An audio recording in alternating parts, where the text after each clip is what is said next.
지난 26일 새벽 3시경 골목길을 걸어가는 한 남자의 뒤를 경찰차 한 대가 따라갑니다. 네. 잠시 후 남자가 순식간에 경찰관을 향해 달려들더니 왜 저러죠? 치열한 몸싸움을 벌이는데요. 그리고 남자를 향해 총을 겨눈 경찰관. 모두가 잠든 새벽, 그날에 무슨 일이 있던 걸까요? 그 현장을 직접 찾아가 봤습니다. 지난 26일 새벽 3시경입니다. 바로 이곳에서 한 남성과 경찰의 몸싸움이 있었는데요. 그 당시의 흔적, 그러니까 혈흔이 아직까지 현장에 남아 있습니다. 총소리가 팡팡 세 번 나. 그래서 내가 나가보려다가 무서워서 총소리 들렸는데 언제인지 혹시? 3시. 근데 저도 잠결에 들어가지고 꿍 이런 느낌이었어요. 늦은 시각 골목을 울린 총성 3발의 이유. 바로 신고 전화 한 통이 발단이었습니다. 2시 58분경에 네. 112 신고가 들어옵니다. 여성 두 분한테. 수상한 남자가 자기 집 입구까지 현관까지 이렇게 따라와서 네. 쳐다보고 갔다 불안하다. 112 신고가 전화와서. 야심한 시각, 인적 드문 골목길에서 두 여자를 따라가는 한 남성. 그들의 뒤를 바짝 붙어 가다가도 따라가지 않는 척하는 태어남까지 보이는데요. 여성들의 집 앞까지 따라간 남자는 그들이 집으로 들어간 후에도 약 5분을 그 앞에서 가만히 서 있었습니다. 선생님 잠깐만요 하는 순간 바로 이 친구가 칼을 들이대면서 경찰관으로 이렇게 바로 대응을 한 거죠. 신고를 받고 출동한 경찰관에게 위협을 가했는데요. 가방에서 꺼내든 것은 흉기였습니다. 넘어뜨리고 피해서 같이 출동했던 우리 경찰 한 명이 태정을 쏩니다. 쐈는데 태정이 적중이 안 된다는지 모르겠지만 바로 쓰러지지 않습니다. 테이저건의 자극을 받은 듯한 피의자 다시 한번 달려드는데요. 바로 또 대응을 하니까 그러면서 우리 직원이 공포탄 한 번을 발사합니다. 이제 근데 경고사격 했음에도 불구하고 계속적으로 이 친구에게 달려드는 겁니다. 1분 1초가 급박한 상황 속 피의자와 엎치락 뒤치락하던 끝에 경찰의 선택은 그때 총탄이 3발이 발사가 된 거죠. 이렇게 총 공포탄 1발, 총 3발. 두 개의 총알이 몸에 박혔음에도 현장에서 약 50m 떨어진 곳까지 도망갔지만 경찰 지원 병력에 의해서 체포됐는데요. 어쩌면 경찰관의 목숨을 앗아갔을지도 모르는 흉기, 어디서 난 걸까요?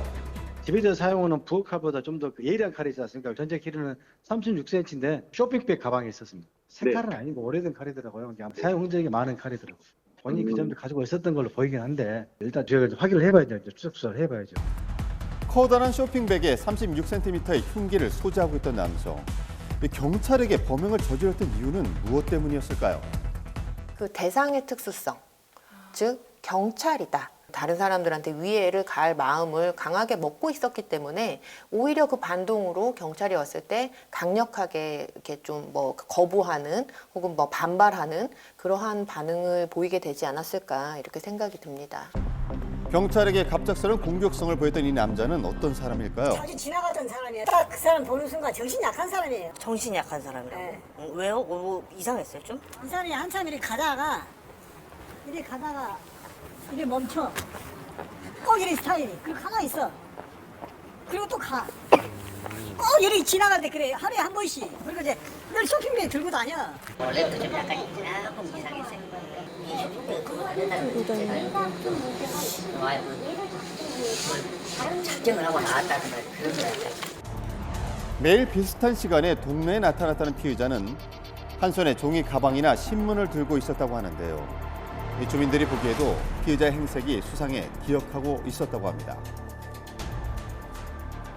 가족들 말에 의하면 조현병 치료를 받고 있었다는 말씀을 하세요. 사망의 원인이 뭔지 정확히 밝히고요. 네. 그다음에 사건이 어떻게 발생했는지, 그다음에 우리 경찰관의 대응을 적절했는지 이런 부분들 다 종합적으로 조사할 겁니다.